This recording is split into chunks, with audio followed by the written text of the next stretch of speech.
Bien, un intermedio lírico ahora con el joven Lincoln. Eh, eh, John Brown fue realmente alguien a quien los aviolinistas veneraban, pero, insisto, sus acciones fueron de un terrorismo radical.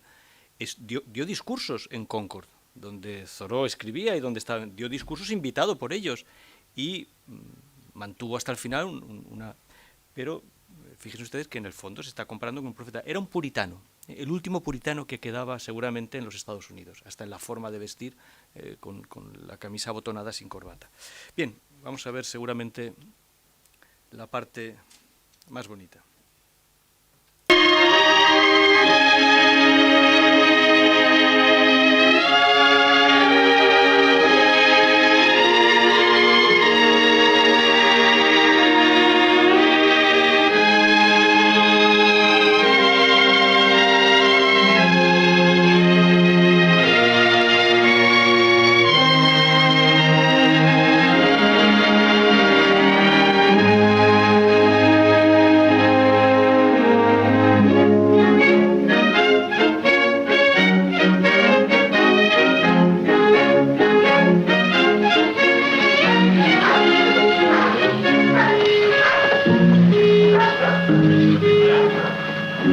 I tell you that Andrew Jackson, that great volcano at Washington, is belching forth a lava of political corruption which is sweeping over the length and breadth of this land, leaving unscathed no green spot, no living thing.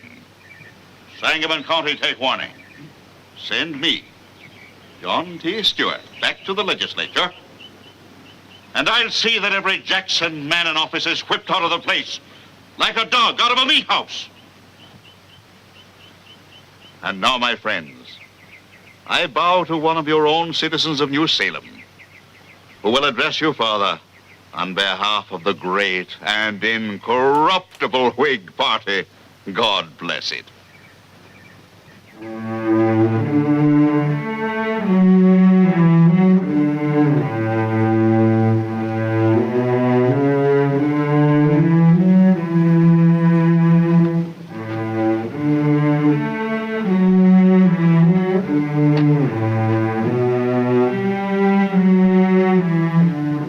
Gentlemen and fellow citizens,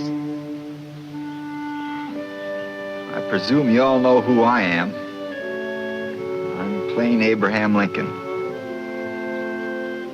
I've been solicited by many friends to become a candidate for the legislature. My politics are short and sweet, like the old woman's dance. I'm in favor of a national bank, of the internal improvement system, and high protective tariff.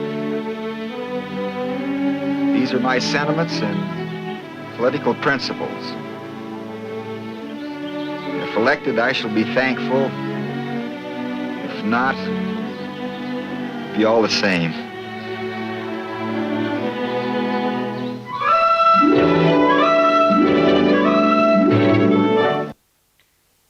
Es el mismo discurso de Donald Trump.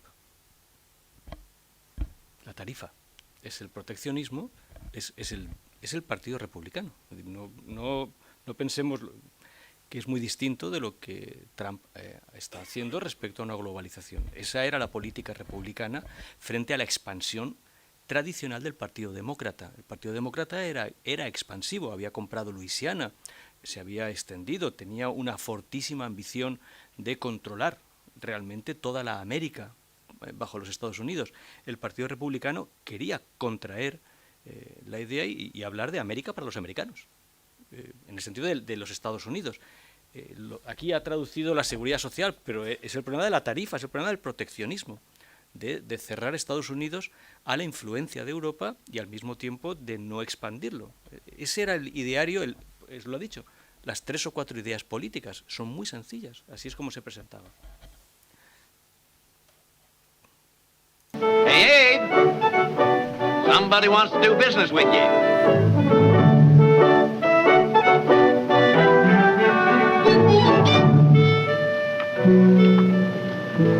Howdy, ma'am.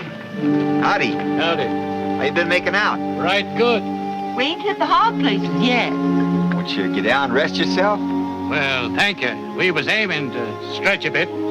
My old woman figured on getting some flanning for shirts. I reckon that could be arranged. Yeah, but we ain't got any money.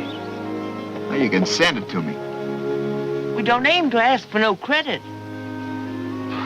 If it leaves your mind any, ma'am, the whole shebang here's worked on credit. That's right, Abe. Barry and me never put up a penny to start with. From the way things look, we never will.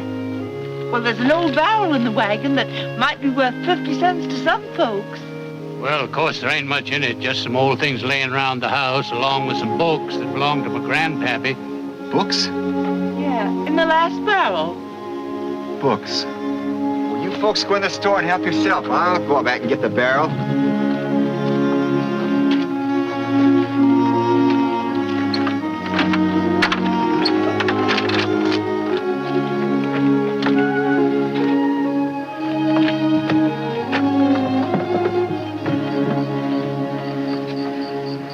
Blackstone's Commentaries.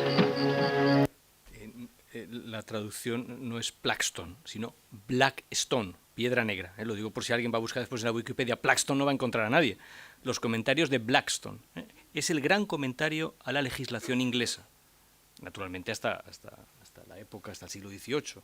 Pero era la base del sistema jurídico inglés y americano. Era lo que había que estudiar en la Facultad de Derecho para entendernos. That's law. Lord, I knew that book was about something. Hardly a thumb mark on it either. No, sir, we took mighty good care of it. Reckon you can read it, sir? I expect I can make head or tails out of it if I set my mind to it.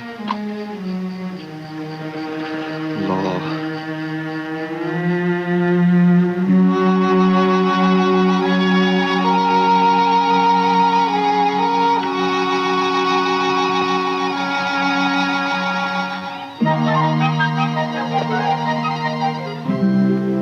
Law. That's the rights of persons and the rights of things.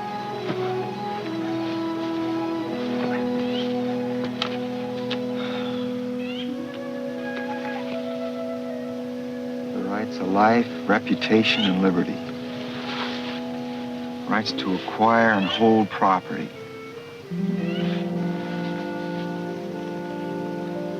Wrongs are violations of those rights. By gee, that's all there is to it. Right and wrong. Maybe I ought to begin to take this up serious. Hello, Mr. Lincoln. Abe? Hello, Ann. Just give me a minute to try and untangle myself. Aren't you afraid you'll put your eyes out, reading like that upside down? Trouble is, Ann, when I'm standing up, my mind's lying down. When I'm lying down, my mind's standing up. Of course, allowing I got a mind. You've a wonderful mind, Abe, and you know it. River's sure pretty today, ain't it? You think a lot about things, don't you? Well, my brain gets to itching inside sometimes. I gotta scratch it. Father says you've a real head on your shoulder, and a way with people, too. He says it's not all just making them laugh. They remember what you say because it's got sense to it. Mr. Rutledge is a mighty fine man, Ann, but if you ask me, I'm more like the old horse the fella's trying to sell. Sound of skin and skeleton and free from faults and faculties. I know how smart you are. How ambitious you are, too. Ambitious? You are deep down underneath, even if you won't admit it. You gotta have education these days to get anywhere. I never went to school as much as a year in my whole life. Oh, but you've educated yourself. You've read poetry and Shakespeare and now law. I just had my heart set on your going over to Jacksonville to college when I go to the seminary there. And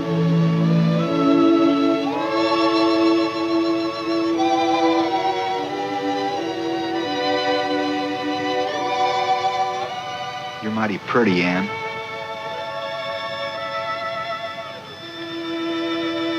Some folks I know don't like red hair. I do. Do you, Abe? I love red hair.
Pretty, aren't they?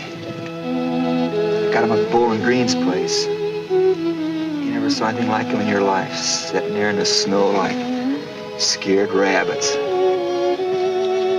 Bet the woods are full of them, too.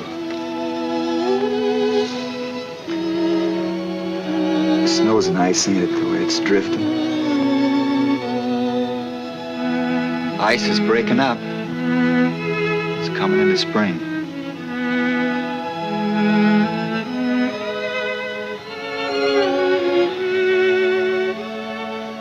Well, Ann, I'm still up a tree.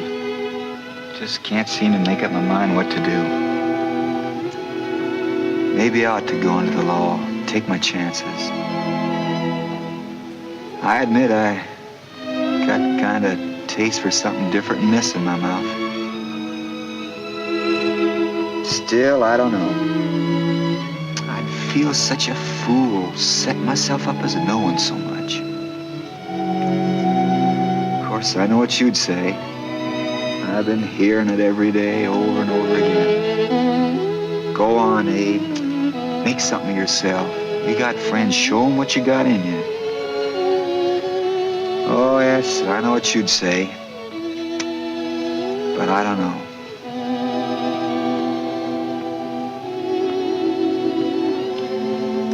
And I'll tell you what I'll do. I'll let the stick decide. If it falls back toward me, then I stay here as I always have. If it falls forward toward you, then it's... well, it's the law. Here goes, Ann.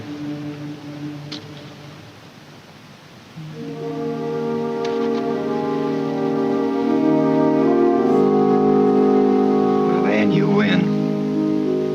It's the law.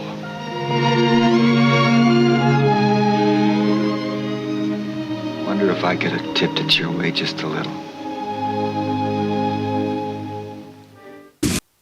Bien, antes de la última escena, José Luis, ¿puedes encender un momento la luz?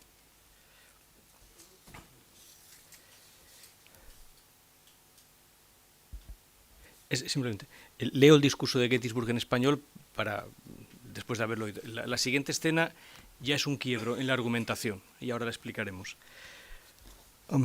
Hace 8 décadas y 7 años, nuestros padres alumbraron en este continente una nueva nación, concebida en libertad y dedicada a la proposición de que todos los hombres han sido creados iguales.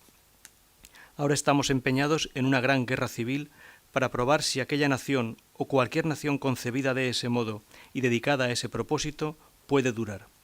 Nos encontramos en un gran campo de batalla de esa guerra.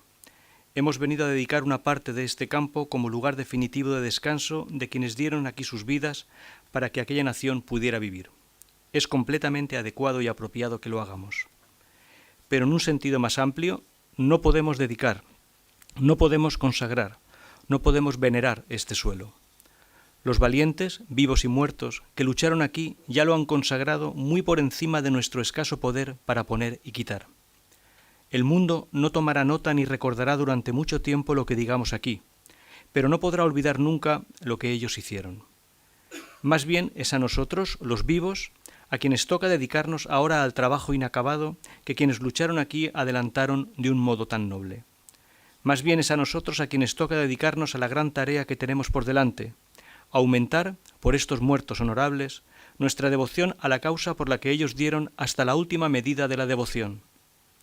Resolver aquí, por encima de todo, que estos muertos no murieron en vano, que esta nación, bajo la mirada de Dios, tendrá un nuevo nacimiento de la libertad y que el gobierno del pueblo, por el pueblo, para el pueblo, no desaparecerá de la tierra. Esta es la gran parte idealista de Lincoln. ¿De acuerdo? Este es el discurso memorable.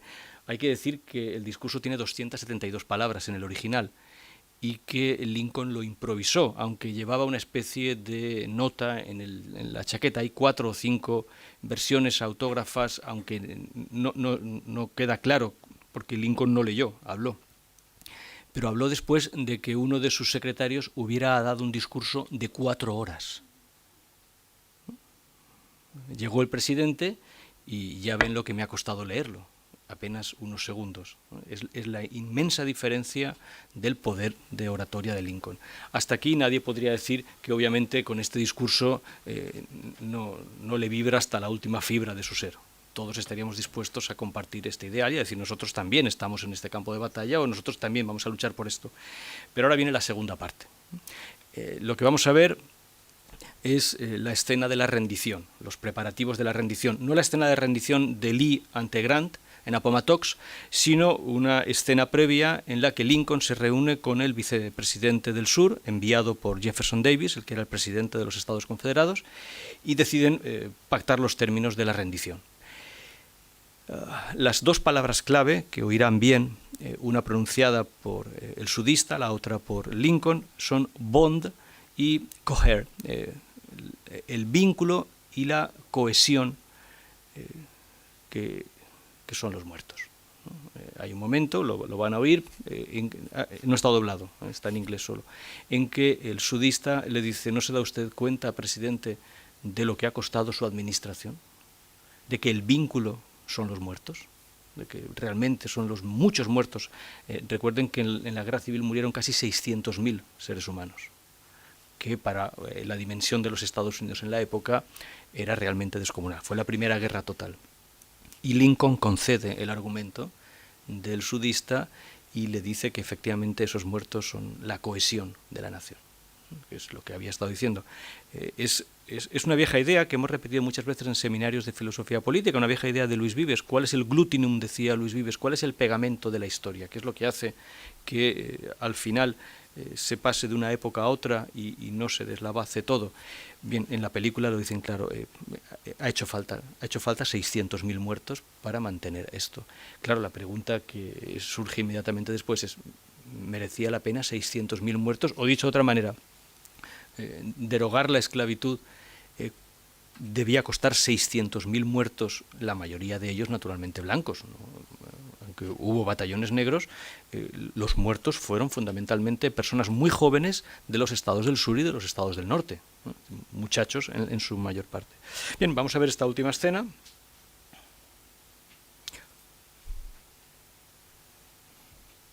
Sí, porque no es tan oscura como la otra, pero...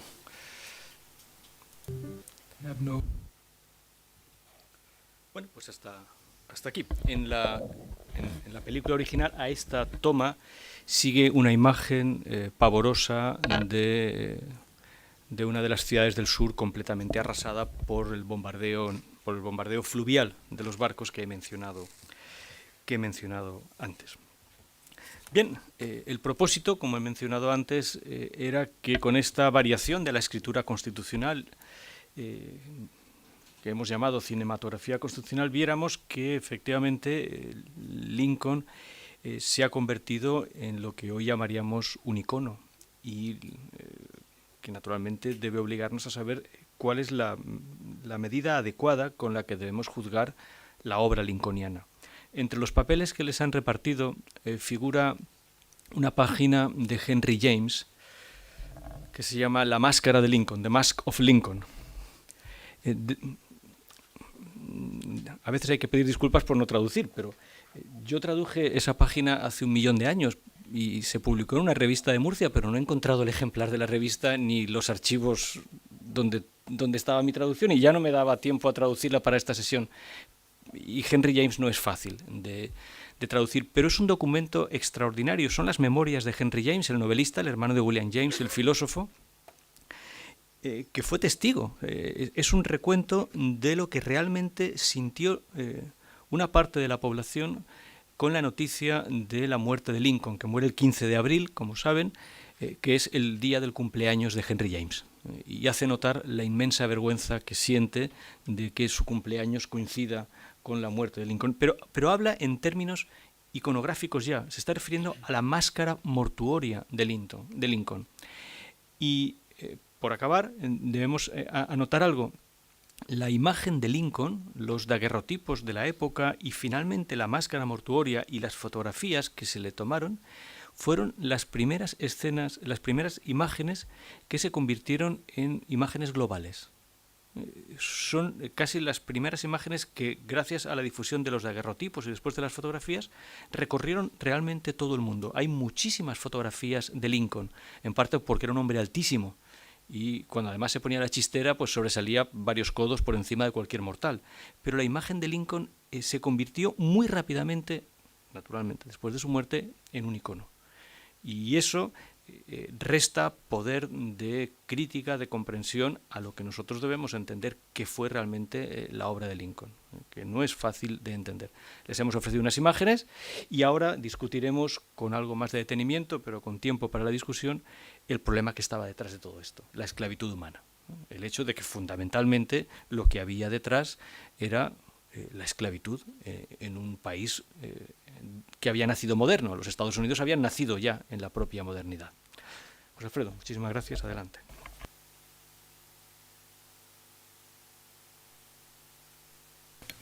Bien, muchas gracias. Es para mí un honor, una satisfacción estar con todos vosotros, si me lo permitís, en esta tarde. Muchísimas gracias por tus palabras de presentación, Ginés, las palabras de un amigo, ¿no? Y ya se dan cuenta, yo pude llevar adelante ese proyecto pues porque tenía cerca mío amigos que me ayudaron en aquel momento, y ahora en el momento difícil que es qué hacer después de haber tenido esa responsabilidad, pues me han seguido ayudando para que pueda pues eso, desarrollarme como un profesor en filosofía, derechos humanos, filosofía y cine, ¿no? Pues muchísimas gracias, Inés.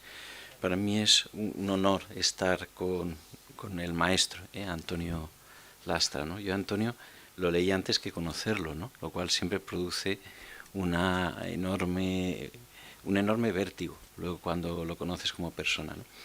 En mi última época como rector pues empleaba bastantes imágenes cinematográficas también a la hora de hacer los discursos para que fueran más amables, menos aburridos. Los discursos de un rector son muy aburridos, ¿no? Incluso para el que los lee.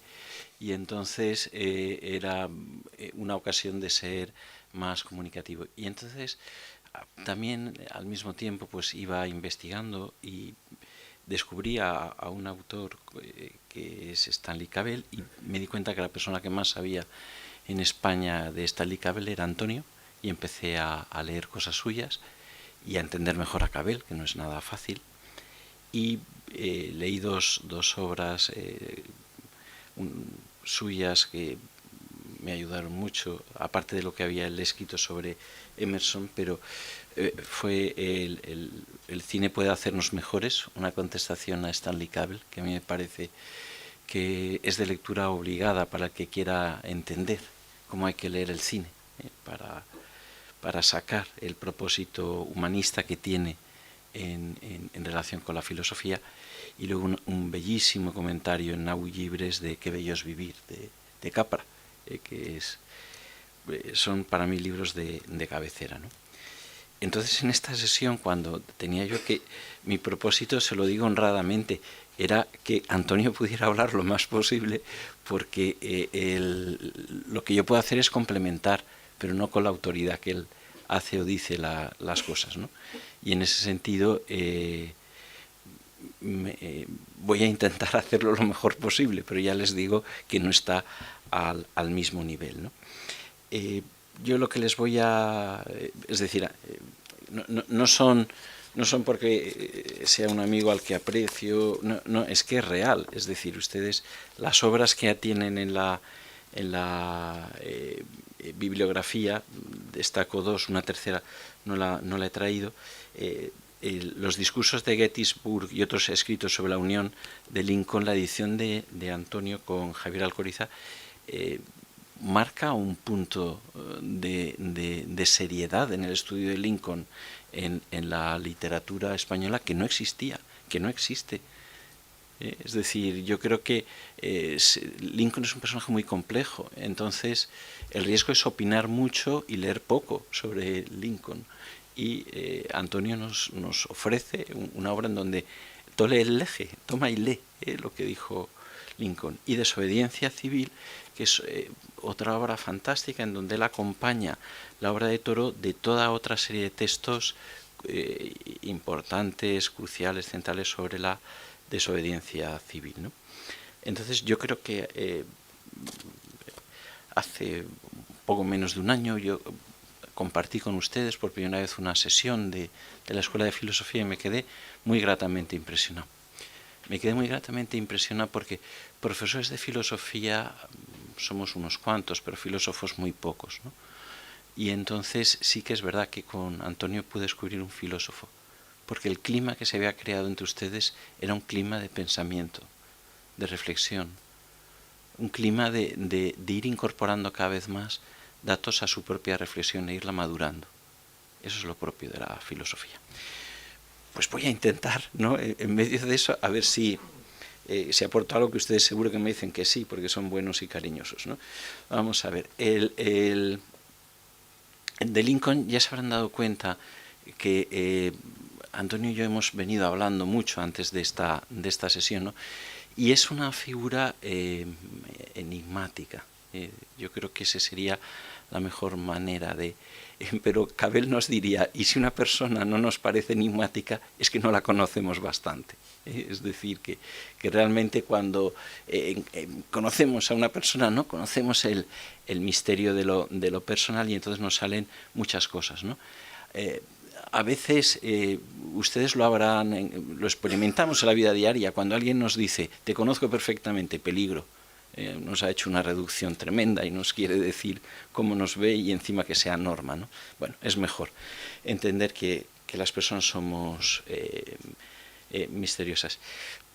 Con todo, yo creo que si tuviéramos que poner en los platillos de una balanza qué es lo que más pesa, yo creo que por ejemplo, en la expresión de Francisco José Contreras diríamos que es el último padre constitucional americano.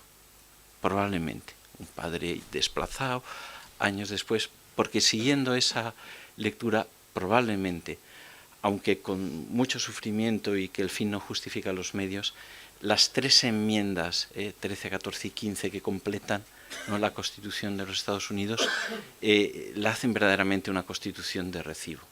Mientras no ser ambiguo con el tema de la esclavitud, mientras ser ambiguo con el tema racial, mientras difícilmente podía ser una Constitución que estuviera al ideal de lo que la propia Constitución pretendía, que era el gobierno de los que habían sido creados libres e iguales. Vamos a ver, nosotros tenemos un cierto cansancio de los Estados Unidos como ciudadanos del siglo XXI y entonces nos cuesta pasar al siglo XIX, pero en el siglo XIX era una aventura muy incierta que unas colonias pudieran tener un sistema de gobierno tan frágil.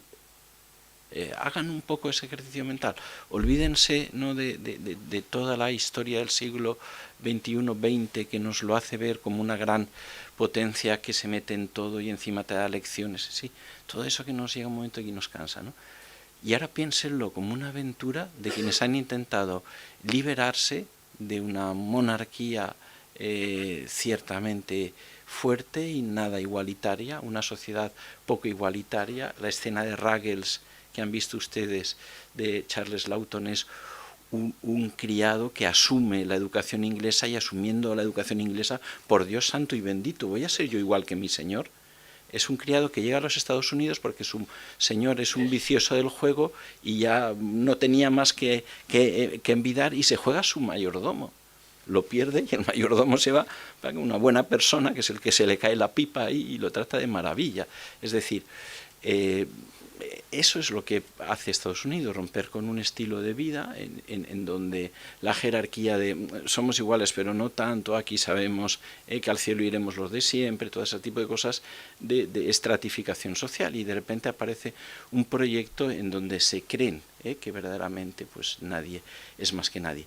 Pero claro, la percepción que tiene Lincoln es decir, pero ¿cómo podemos decir que nadie es más que nadie si tenemos maltratado a una octava parte de la población, que son los esclavos negros, ¿no? Bueno, para él era un tema aplazado. Dice, no, los padres constitucionales hubiesen querido. Dice, él tiene algunas expresiones en sus escritos, dice, eso es como cuando uno tiene una enfermedad fea, que la oculta, ¿no? No la quiere ver, pero en el fondo lo que se quiere es quitar ese tumor o esa... Bueno, es una imagen que yo creo que puede ser representativa, ¿no? Y luego es verdad que era muy complicado el tema. Vamos a ver, he hecho algún paralelismo. En España la esclavitud formalmente acaba en 1886, cuando Sagasta liquida el patronato en Cuba, ¿no? Antes se había hecho en Puerto Rico, pero era vergonzoso. Es decir, no encontrarán ustedes, incluso la intelectualidad española pues se juntaba en torno a asociaciones abolicionistas y ya veremos, había argumentos teológicos muy fuertes a favor de la igualdad de todos los seres humanos, ya de la época de las casas de Vitoria. No, era vergonzoso, pero en los estados del sur no era vergonzoso. Era una institución que ellos decían formaba parte de nuestra identidad. Y el sentido de que los negros eran igual que... No, para nada. Ni Lincoln se atreve a plantear la campaña así. Él se plantea que la esclavitud es odiosa, que nadie tiene derecho a quedarse con el trabajo de nadie. Pero tanto como decir que somos iguales, no. En la película de Lincoln de Spielberg, que es muy recomendable, hay un personaje que es fantástico, que es Thaddeus Stevens, que lo protagoniza un actor por el que tengo devoción y quizá muchos de ustedes también, Tommy Lee Jones. Y este personaje es un personaje que al final se descubre qué es lo que pasa, ¿no? Pero que tiene fama de radical, que sí que se cree que somos iguales, sí que se cree. Y entonces le piden, por favor, cuando defiendas la 13ª enmienda, modérate, porque si no, no vamos a llegar. Entonces le piden, por favor. Y él, lo hace y dice, sí, yo solo creo que son iguales ante la ley, no creo que son iguales ante la ley, y notas que está sufriendo, ¿no? Y luego al final se descubre por qué. Él tiene una ama de llaves negra que en realidad es su esposa, y vive con ella como esposa, ¿no? Es decir, eso es lo que permite el reconocimiento profundo, pero Lincoln no tiene nada de eso. Lincoln ni se le pasaría por la cabeza. Es más, él querría, si hubiese podido, hubiese mandado otra vez todos los esclavos a África. Él lo que le parecía era una contradicción insoportable. Pero lo que nosotros hoy llamamos la razón humanitaria o la razón emocional, pues no la tenía del todo desarrollada. No digo yo que no la pudiera desarrollar, era un hombre bueno, inteligente, creo yo, pero no la desarrolló. Bueno, era muy complicado y aquí les iba a explicar algunas cositas más jurídicas, pero ya no nos da el tiempo. Quiero no quiero quitar la posibilidad del debate, porque si a ustedes les pasa lo mismo que a mí, el cine nos da muchas ideas, ¿no? y nos mueve muchos sentimientos y nos da mucho deseo de hablar, y no quisiera yo eso cortarlo en modo alguno, ¿no? De Lincoln, entonces, las reflexiones de fondo, es decir, es verdad que hay argumentos que hoy en día nosotros no suscribiríamos, ¿no? de la manera de hacer de Lincoln, ¿no? Bueno, pues es verdad que cuando desde el sur se dicen si han sido libres para entrar, porque no son libres para salir, porque él tiene ese sentido tan férreo de la unión, pues lo veremos en Thoreau también, pues porque la unión tiene una aspiración moral más alta. Es decir, Thoreau lo explica muy bien eso, dice, hemos pasado de democracias absolutas a democracias limitadas, de democracias limitadas de monarquías absolutas a monarquías limitadas, de monarquías limitadas a democracias, y hay que seguir dando pasos por ahí, ¿no? Entonces, lógicamente, algunos que rompieran la unión pactando o defendiendo idiosincráticamente la esclavitud, pues difícilmente podrían estar elevando el estándar, ¿no? Pero es verdad que, como ha señalado Antonio, es la primera guerra total, y es verdad que hubo muchos movimientos económicos en torno a la industria armamentista, vaya, y va marcando ya una manera de configurar el orden, la unión a base de la supremacía, que parece que es intelectual, pero al final es de las armas, ¿no? Entonces, bueno, todo eso yo creo que ya proyecta lo que ha sido después la historia de los Estados Unidos, ¿no? La historia de los Estados Unidos, que es la historia de quienes defienden el mundo libre, y nosotros lo reconocemos, pero es la historia también de quienes han lanzado bombas atómicas sobre Hiroshima y Nagasaki, abrasando población civil, niños, ancianos, mujeres, enfermos, abrasados bajo el impacto de la energía nuclear sobre estas poblaciones. Y es verdad que en la política exterior se vuelve a dar un argumento lincolniano, es decir, bueno, pero es que estaba amenazado el mundo, esto había que acabar ya, pero ¿el fin justifica los medios? Bueno, pues esa es digamos que lo dejo ahí, es decir, la filosofía no da respuestas, da preguntas, da buenas preguntas, nos ayuda a hacernos mejores preguntas que no otro tipo de afirmaciones, ¿no?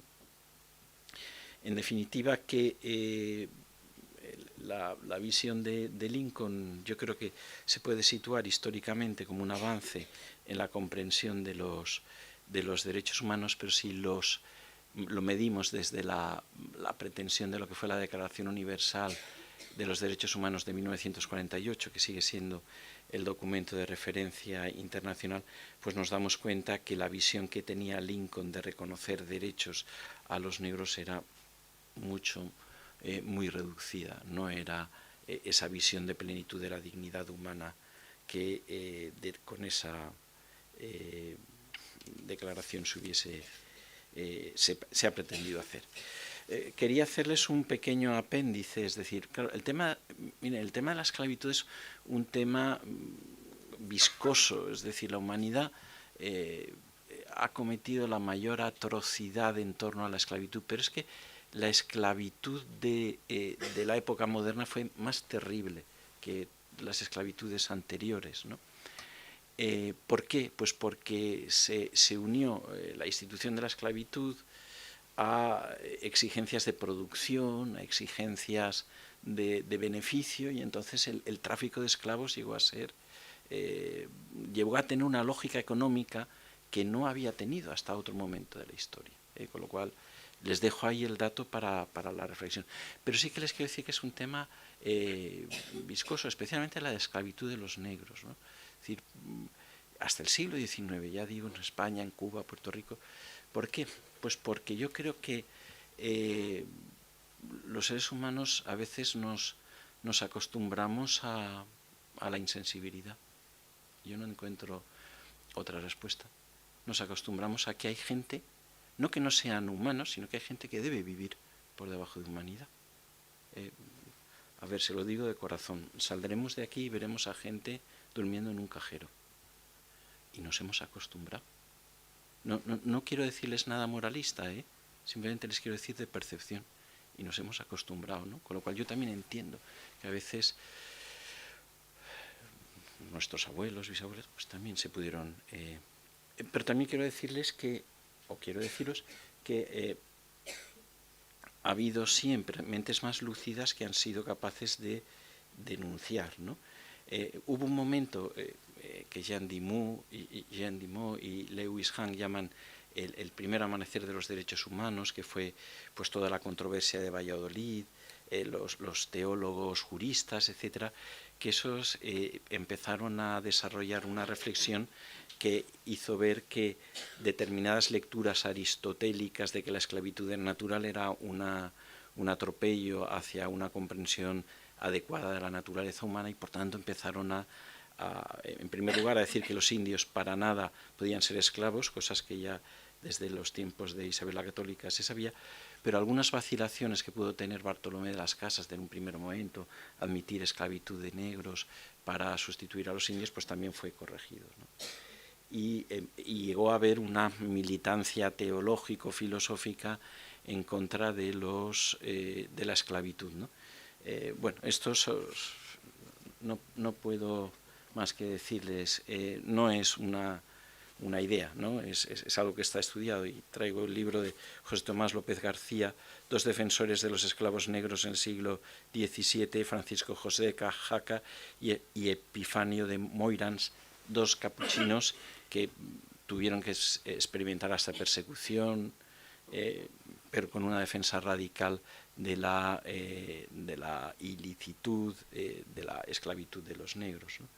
Con lo cual sí que ha habido junto a eso, pues eso, movimientos más lúcidos. De Thoreau, ¿qué podemos decir?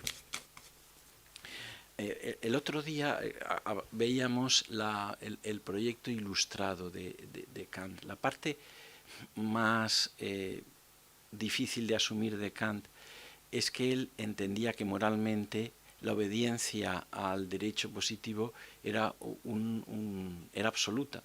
Es decir, con lo cual una cosa era derecho, uno lo tiene que obedecer. Y eso, claro, yo eso cuando se lo explico a mis alumnos se quedan así muy incómodos. ¿No? Dicen, ¿Kant? Sí, sí. ¿Por qué? Por la lógica esta que hemos visto, lo que se quiere es tener el poder para organizar un reino, y entonces no se quiere que el derecho se pueda dejar a la opinión de poderlo obedecer o no obedecer, ¿no? Y entonces tienen la esperanza de que un proceso revolucionario pues acabará siempre haciendo un derecho a la altura de la dignidad de la persona humana, pero realmente yo a mis alumnos les digo, no, pero yo no sé si Kant pasaría el test de Antígona, ¿no? El test de Antígona, es decir, ¿quién tiene la razón? ¿Creontes diciendo que no podía enterrar a su hermano, o Antígona diciendo que eso? Pues probablemente Kant diría, no, Creonte, eso es muy duro, ¿no? Entonces, claro, bueno, esto me llevaría muy lejos, pero lo que yo les quiero decir es que el lenguaje de los derechos humanos a veces tiene una pesada herencia, que es el concepto de soberanía. Vamos a ver, el concepto de soberanía es como el de los ejércitos, que para defenderte de fuera está muy bien, pero cuando te lo metes en casa te acaba gobernando todo. O sea, el concepto de soberanía sirve para decir, y es la Europa que ya no tiene el poder del imperio, no tiene el poder del Papa, cada los estados quieren ser soberanos, quieren tener... Todo eso nos parece muy bien, pero ya no nos parece tan bien si lo que quieren hacer es que la soberanía sea un argumento de obediencia absoluta por parte de los ciudadanos, y haga usted un acto de fe en que el derecho va a ser siempre un derecho según los principios de la Ilustración, sea Kant, sea Rousseau. Bueno, pues ese tipo de cosas son ante las que creo yo que se revela Thoreau. Y Thoreau lo que plantea es que no puede haber ninguna pretensión por parte del gobierno de poder mandar de manera absoluta por encima de la conciencia. Y cuando la conciencia es capaz de detectar que lo que está mandando el gobierno es un atropello, tiene la obligación de no obedecer, y el placer de aceptar los castigos que le pueda suministrar un gobierno injusto, como encarcelarlo, porque será siempre mejor estar en la cárcel que ser un cómplice cobarde de la injusticia. Él dice, el límite de la injusticia, estoy yendo muy rápido, estoy sintetizando, es que lo más insoportable de una ley injusta es que te haga cómplice de la injusticia. Y eso es lo que él plantea que tiene que ser el buen gobierno.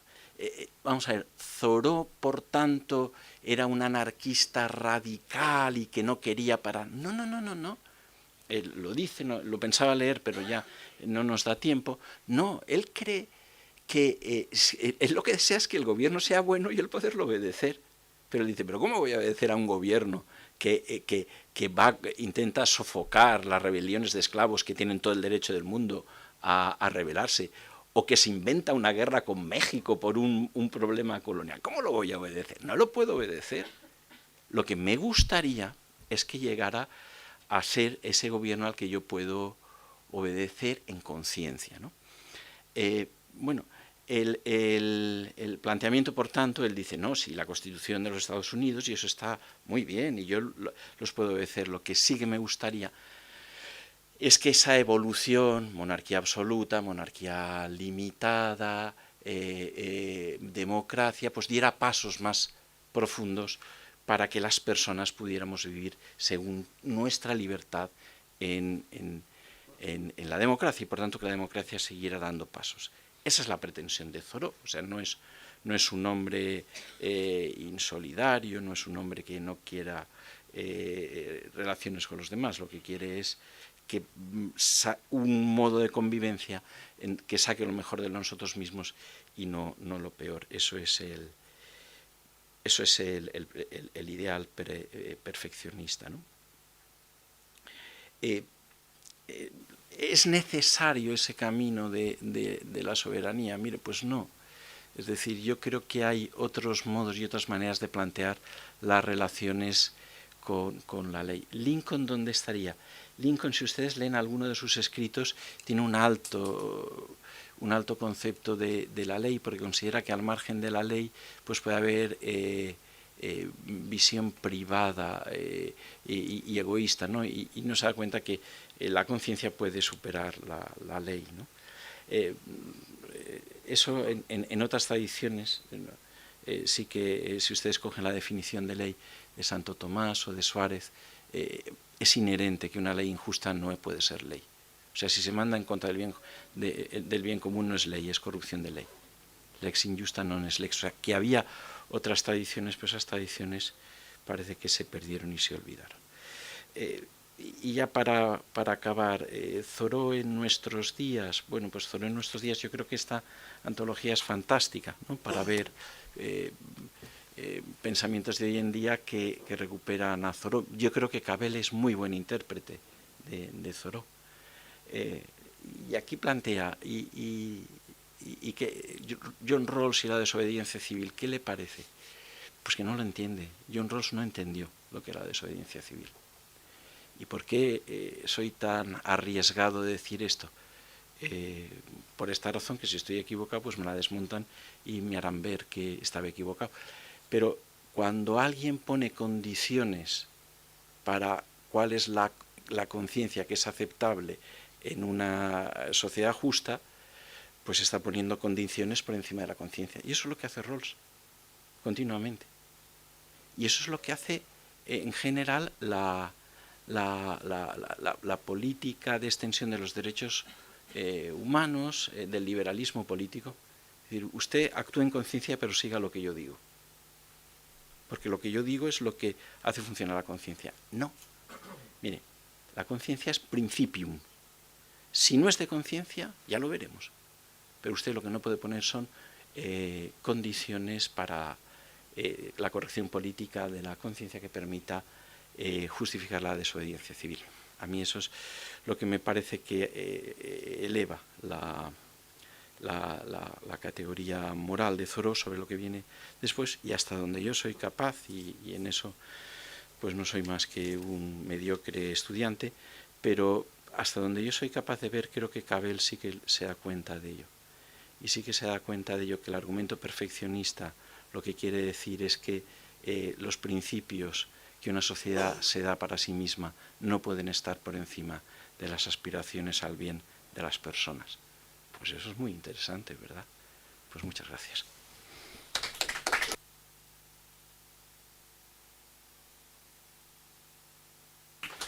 Pues muchísimas gracias a nuestros ponentes por la brillantez de esta sesión, una brillantez extraordinaria, con muchísimo fondo, con muchísimo contenido, y ahora es turno para el coloquio y tenemos menos tiempo, esa es la verdad, que en otras sesiones.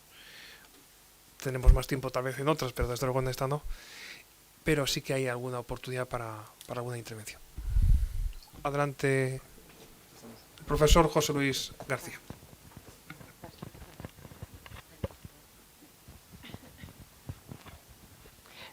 Muchas gracias a los dos participantes. Y en una sociedad, claro, es que me convencen, pero luego me surge una sociedad pluralista. Rawls se da cuenta de que hay muchos aspectos y que hay diferentes formas de ideas, entonces nos habla de un equilibrio reflexivo que no es que yo tampoco sea muy rawlsiano. Pero sí que parecería que el apelar a la conciencia hoy en día en una sociedad pluralista, cuando había, digamos, un discurso hegemónico o algo que todos compartíamos, parecía que estaba más claro detectar esa desobediencia. Pero en el momento de pluralismo en el que estamos inmersos y ya superando el multiculturalismo y dejando atrás los derechos colectivos, ¿cómo reconocer una verdadera desobediencia civil y no una estrategia de obtención de un espacio de poder? ¿No? Es un riesgo, pero yo creo que es el precio que se paga por no aceptar ese riesgo es muy alto. Y el precio que se paga es estar dispuesto a condicionar a las personas y a condicionarlas en las fibras más íntimas, ¿no? Yo creo que Thoreau eso lo explica muy bien. Y su visión es que hay una frase que igual tarda un poquito en encontrarla, pero él considera que lo que renueva una sociedad es que haya intensidad en la persecución del bien por parte de las personas. ¿Y qué es lo que nos estamos encontrando en nuestros días? Que hay adormecimiento generalizado. Cabell dice, el problema de nuestros días no es que la gente sea desobediente, no es que la gente se rebele, el problema de nuestros días es que hay desprecio y desdén.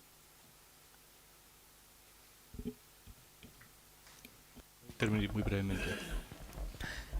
El asunto de la desobediencia civil, José Luis, es que no hay tal pluralismo. Lo que descarnadamente vemos, y ahí es donde la presencia de Thoreau, que lo hemos dejado por debajo de la atención que hemos dedicado a Lincoln, porque con Thoreau podemos estar en guardia contra Lincoln. Lo que realmente hay es que la desobediencia civil descubre quién está en el lado de la ambición y quién está en el lado de la aspiración hacia el bien. Esto es todo. Es decir, no hay tal pluralismo. Si alguien invoca la desobediencia civil para alcanzar el poder, es que no ha entendido en absoluto qué es la desobediencia civil.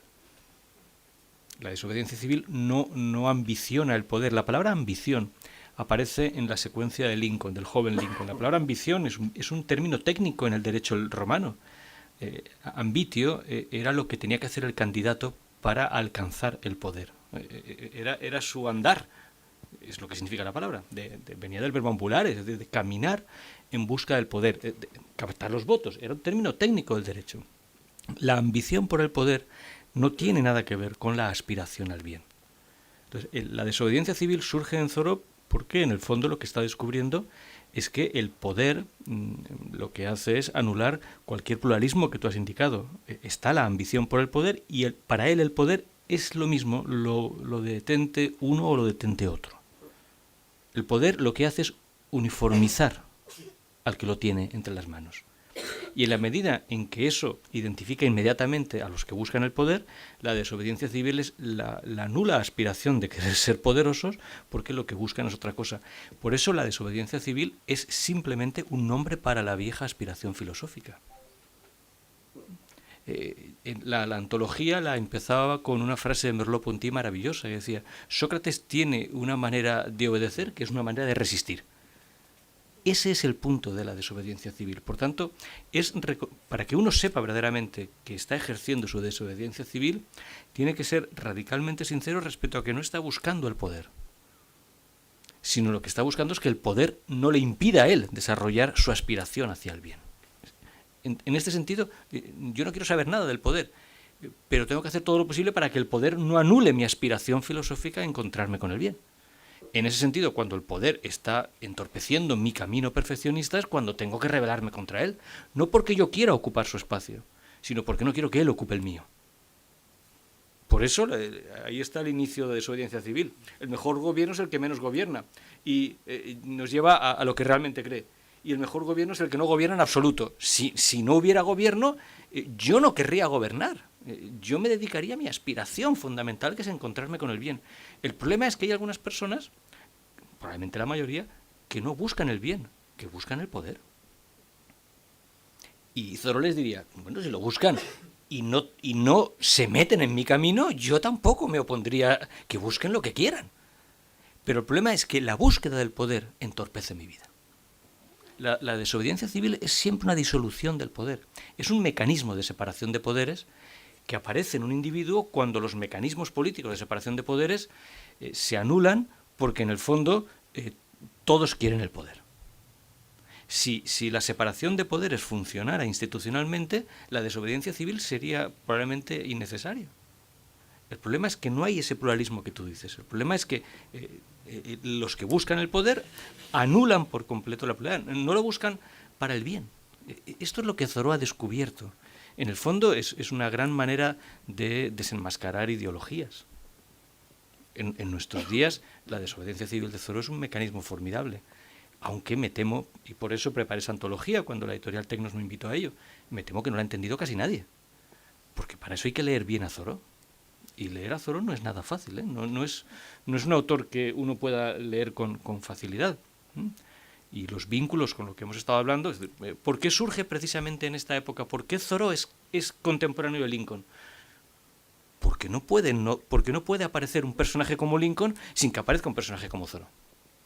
Porque la humanidad no podría permitirse eso. ¿Por qué surge Thoreau? Pues porque la amenaza lincolniana en el fondo era la amenaza del poder absoluto. Y por eso tiene que salir alguien como Thoreau.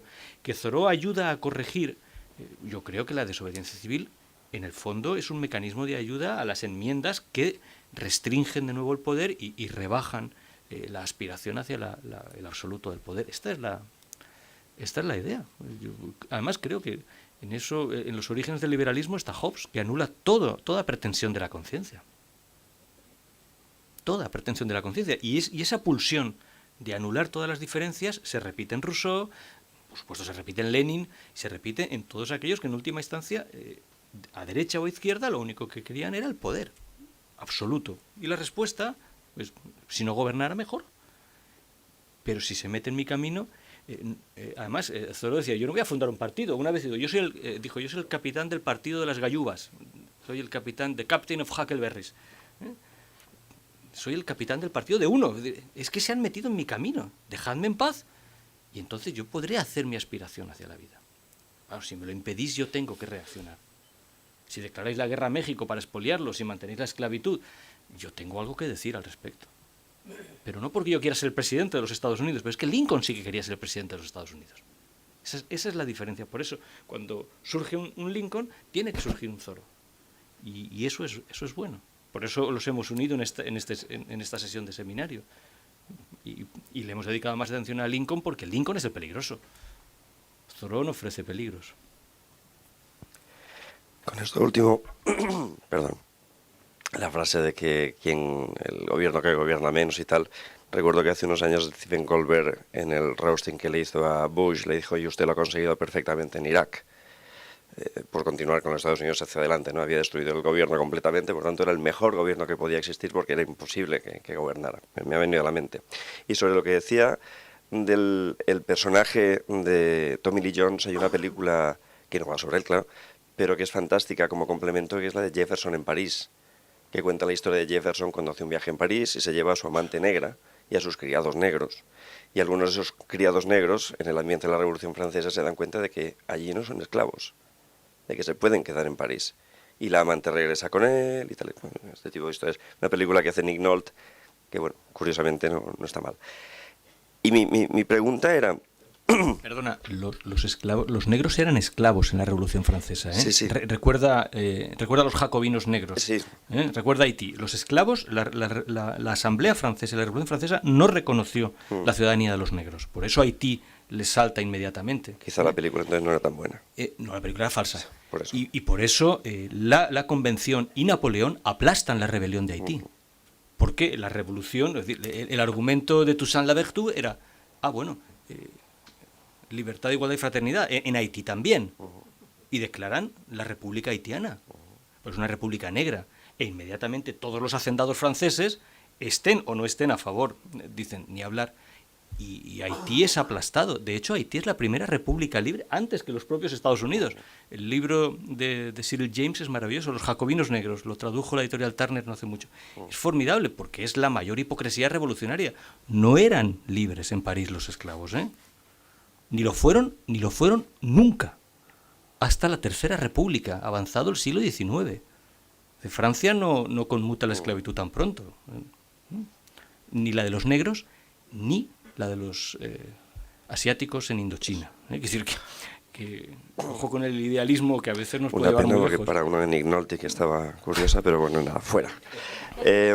La duda que tenía, y es una duda de verdad, porque si usted ha dicho que es un humilde estudiante o algo así, ha dicho, pues imagínese lo que puedo llegar a ser yo. Decía que Rawls no había entendido esa idea de Thoreau, pero puede ser porque quizá Thoreau está confiando en una especie de visión, vale, individualista, pero de que existe un justnaturalismo que en el fondo se puede llegar a encontrar y que el individuo, dejado a sí mismo, puede encontrar en sí mismo, ahí dentro, impreso, aquello que de verdad debe hacer. Y Rawls no está tan seguro de que el justnaturalismo sea la base de aquello que haya que hacer. Es decir, están partiendo de dos perspectivas distintas y al final, claro, puede que el justnaturalismo sea un poquito ingenuo y Rawls intente combatir esa ingenuidad con algo que en el fondo tampoco gusta demasiado. Estrictamente, Thoreau no es justnaturalista, es trascendentalista, es seguidor de Emerson. Entonces, yo creo que leer a Emerson es el escalón o el preámbulo necesario para entender a Thoreau, ¿no? Entonces, Emerson lo que quiere mostrar, y yo creo que, por ejemplo, su tratado sobre la naturaleza es impresionante en ese sentido, es que hay más comunión entre las personas de lo que creemos. Y que gran parte de las diferencias culturales que nos hemos generado son artificiosas. Y que cabe hablar entre las personas compartiendo núcleos profundos de orientación hacia el bien. Entonces, él, por ejemplo, habla de la relación con la naturaleza. Dice, nosotros tendemos a hacerlo un problema epistemológico, cuando en realidad es una cuestión experiencial. Es decir, ¿quién no se alegra ante recibir un rayo de sol? ¿Y dónde habrá un ser humano en donde el contacto con la naturaleza no le ayudará a ser humano, esté en África, en América, en Asia o en lo que sea? Es decir, nos estamos... yo creo que la pretensión trascendentalista es que interiorizamos discursos, palabras que niegan nuestras experiencias más fundantes y que el propósito de la filosofía es volvernos a poner en contacto con eso. Bien, es posible que Emerson sea ingenuo, pero es posible que Rawls sea sospechoso. Pero Emerson no era ingenuo, ni Thoreau. Walden, 3 frases que recorren el libro. Pertenecemos a la comunidad, actuar colectivamente responde al espíritu de nuestras instituciones, tenemos que ganarnos la vida juntos. Eso no es un individualista. Eso no es un individualista. Y esas 3 frases son el hilo del libro. Es decir, que cuando... vamos a ver, Emerson solo es un ingenuo si Rawls es un cínico. Ese es el planteamiento. Es decir, cuando alguien acusa a otro de ingenuo, probablemente es porque él ya se ha pasado de cínico. Porque en términos políticos la ingenuidad es mejor que el cinismo. Lo que ha dicho José Alfredo es real. Es decir, en el libro de desobediencia civil volvimos a traducir el capítulo de teoría de la justicia sobre desobediencia civil para incluir a Rawls ahí. Pero la idea era esta, no entendió qué es lo que en el fondo el trascendentalismo está mucho más cerca de un lenguaje comunitario de lo que se le acusa. ¿No?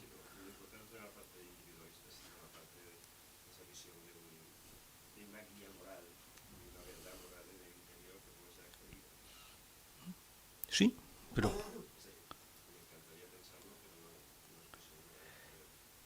mira, la única mención de la palabra ética en Walden es formidable. Lo que es cierto de la laguna es cierto de la ética.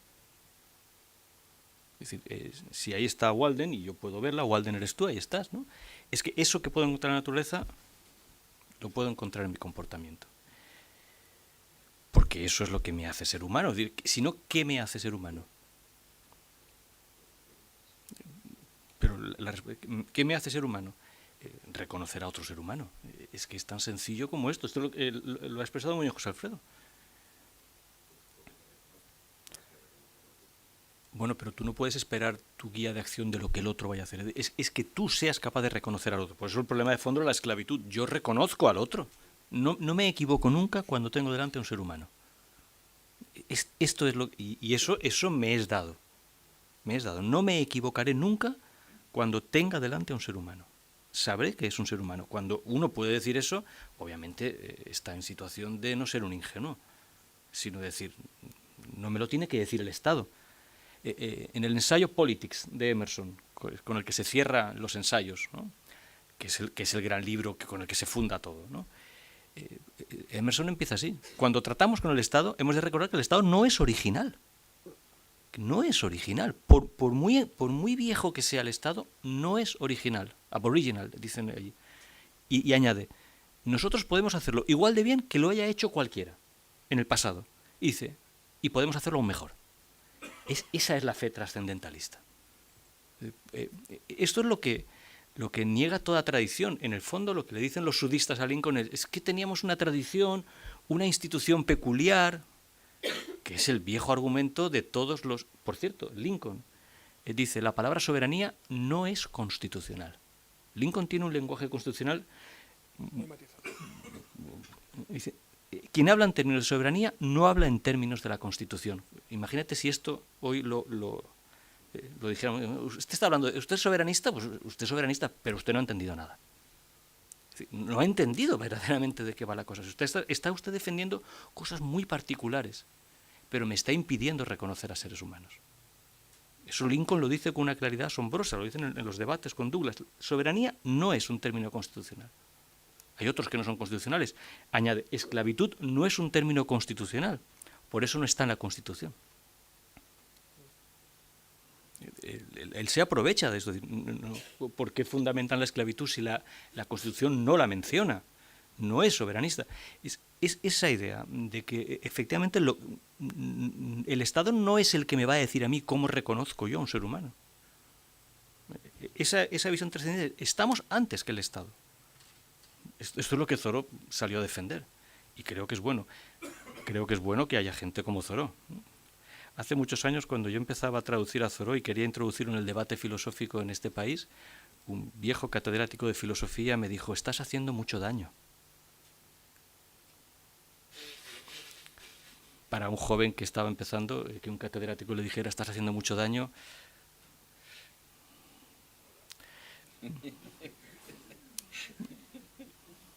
Bueno, yo seguí, claro. Pero es una frase, ¿no? Estás haciendo mucho daño. Que Dios lo bendiga. ¿Alguna pregunta más? Por favor. Bueno, como es tarde, voy a hacer una pregunta rápida. Perdón, es sobre el mismo asunto, es una manera de seguir incidiendo en él, porque a mí, a pesar de todo, me sigue pareciendo que es una ingenuidad que Thoreau y muchos más, incluso yo mismo también, creamos que la conciencia es infalible y que es unívoca.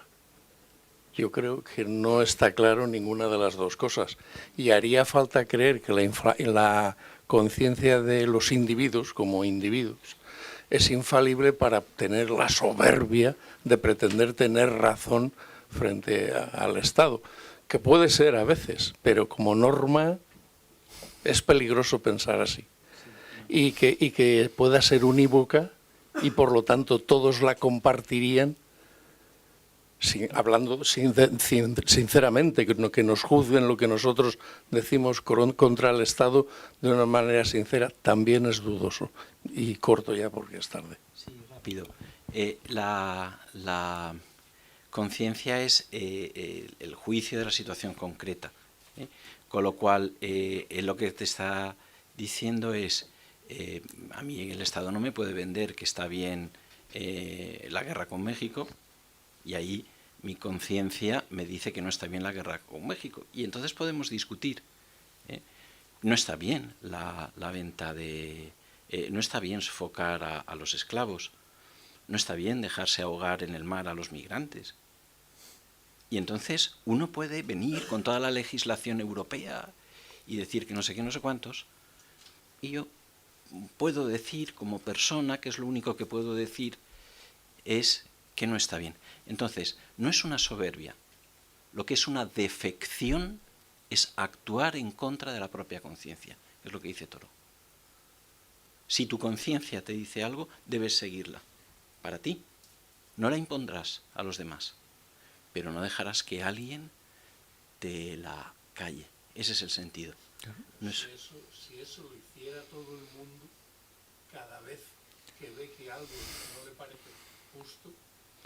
No, me permite una anécdota filosófica. Una vez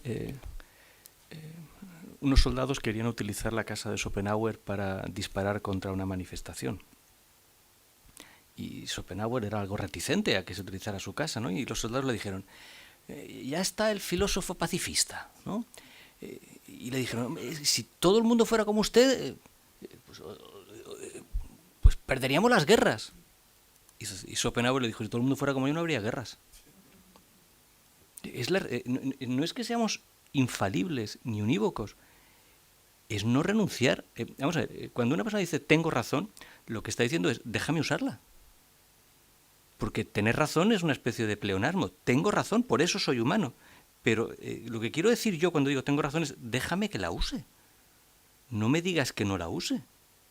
Tengo razón para pensar, para vivir examinándome, con la frase formidable de Thoreau en Walden, para vivir deliberadamente.